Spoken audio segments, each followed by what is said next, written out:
Hoje eu vou falar um pouquinho sobre um comentário que eu recebo muito nos meus vídeos. É falando que músculo não sabe contar. E normalmente esse comentário vem em resposta a algum tipo de recomendação ou suposição que eu faça em um exercício. Por exemplo, realizar 8, 10, 20 repetições. E qual é a premissa desse argumento que o músculo não sabe contar? Ou será que ele sabe? Vamos lá, por que o músculo não conta? A premissa é que se você chega na falha muscular concêntrica, né, ou seja, você leva seu músculo à exaustão, não importa o número de repetições que você realizou, porque isso vai gerar um estímulo para hipertrofia. E isso é muito verdade. Só que nós temos que lembrar que o número de repetições e a carga que você utilizou vai ditar o estímulo que a sua musculatura está recebendo. Vamos entender um pouquinho mais disso para frente. Mas nós temos que antes entender o que isso significa na prática. Vamos lá. É muito fácil você chegar na falha muscular concêntrica quando nós estamos trabalhando com uma carga adequada e com um número de repetições relativamente baixo, como por exemplo 8, 10, 12. Só que se o número de repetições começa a ficar muito alto, é cada vez mais difícil chegar realmente na falha muscular concêntrica. E eu vou pegar o agachamento como exemplo. Por que é difícil de chegar na falha muscular concêntrica com pouca carga e muitas repetições? Porque a sua capacidade cardiovascular começa a ser um limitante, porque começa a ficar muito aeróbio o exercício. Além disso, você começa a fadigar outras musculaturas que têm que estar contraindo durante todo o exercício, como por exemplo as musculaturas eretoras da coluna e lombar. E além disso, é muito difícil ter uma correta dosagem da carga. Já que estamos falando de altas repetições, como é que você vai conseguir dosar adequadamente essa carga para você chegar na falha muscular concêntrica antes de fadigar as musculaturas sinérgicas e a capacidade cardiovascular?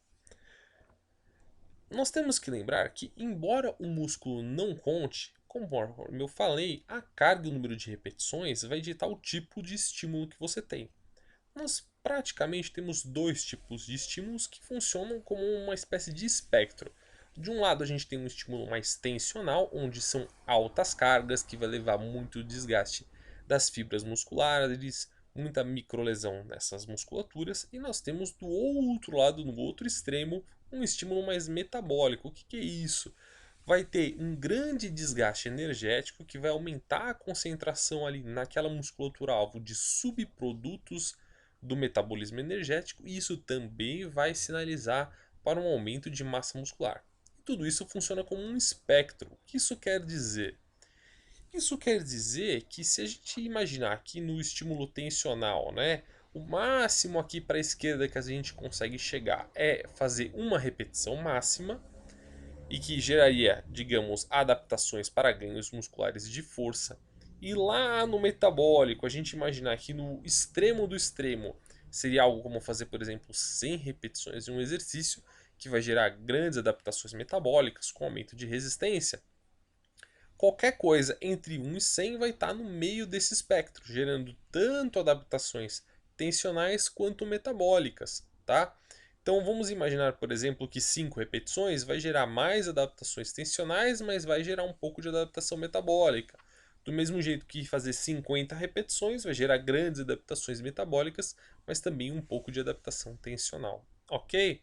Então a gente consegue imaginar que por volta do meio aqui estaria entre 8 e 15 repetições, que parece ser o que acontece com a maior parte dos estímulos que nós damos na academia, porque a gente quer que ocorra tanto uma adaptação metabólica, para que ocorra maior acúmulo de, por exemplo, glicose dentro da musculatura em forma de glicogênio, em forma de água, e também aumento tensional, aumento da força muscular, que vai propiciar que a gente utilize cada vez mais carga no treinamento. E quando a gente fala isso de qualquer repetição vai gerar hipertrofia, embora seja verdade, nós temos que lembrar que baixas repetições podem ser perigosas, especialmente para iniciantes.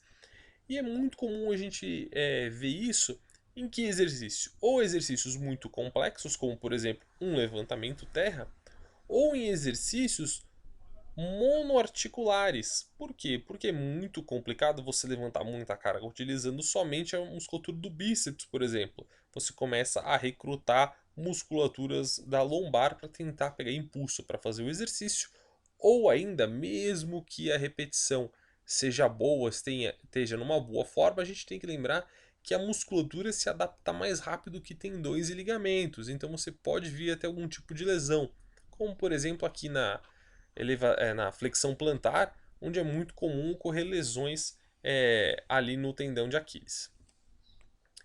E a gente também tem uma questão que essa faixa de repetições ela procura priorizar a segurança do treino. Então a gente sabe, por exemplo, que exercícios multiarticulares são os que têm mais resultado no treinamento.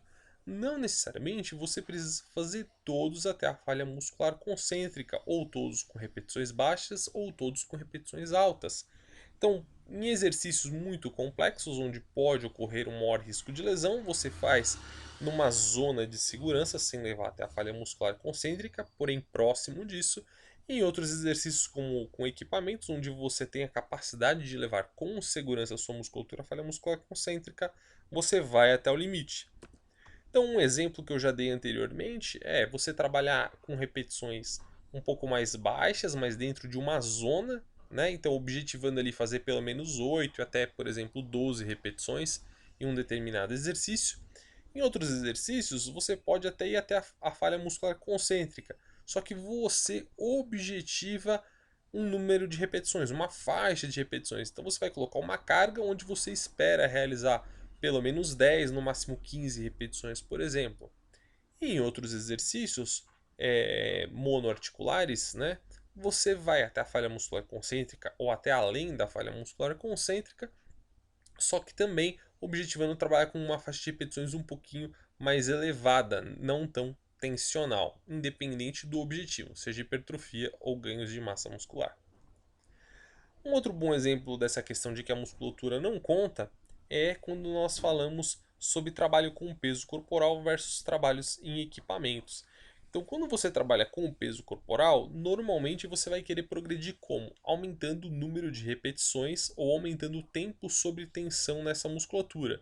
Então, exemplo, mudando um pouco a execução, subindo na mesma velocidade, descendo um segundo mais lento, isso já é uma forma de colocar novos estímulos, né, nessa musculatura e gerar novas adaptações. Quando a gente fala no treinamento com peso, o jeito mais fácil de progredir é tentar aumentar a carga. Nenhum dos dois está errado, só que nós temos que lembrar que, novamente, você está mudando em variáveis diferentes. Quando você está trabalhando com peso corporal, o que você está fazendo? Você está tentando aumentar cada vez mais o estímulo metabólico, porque você está fazendo a série durar mais ou você está aumentando o número de repetições. E já quando você está trabalhando com peso, você está fazendo o quê? Você está aumentando cada vez mais o estímulo tensional, tentando trabalhar com mais cargas, mesmo que para a mesma faixa de repetições. Qual dos dois é melhor? Os dois funcionam. Só que, novamente, se você for começar a trabalhar com repetições muito altas no peso corporal, fica cada vez mais difícil você levar essa musculatura até uma fadiga antes de você fadigar seu sistema cardiovascular. É isso aí, qual que é a conclusão? Embora o músculo não saiba contar, é importante você ter uma diretriz de cargas e de faixas de repetições, porque isso vai ditar as adaptações que essa musculatura sofre. Nada adianta você objetivar somente o ganho de força trabalhando com 100, 200 repetições, e de nada adianta você querer trabalhar uma melhora no seu condicionamento e na sua resistência muscular trabalhando com 1, 2 repetições. Entendendo que isso vai direcionar tanto o seu treinamento quanto as escolhas dos exercícios e a progressão que você vai fazer em cada um dos exercícios do seu treinamento.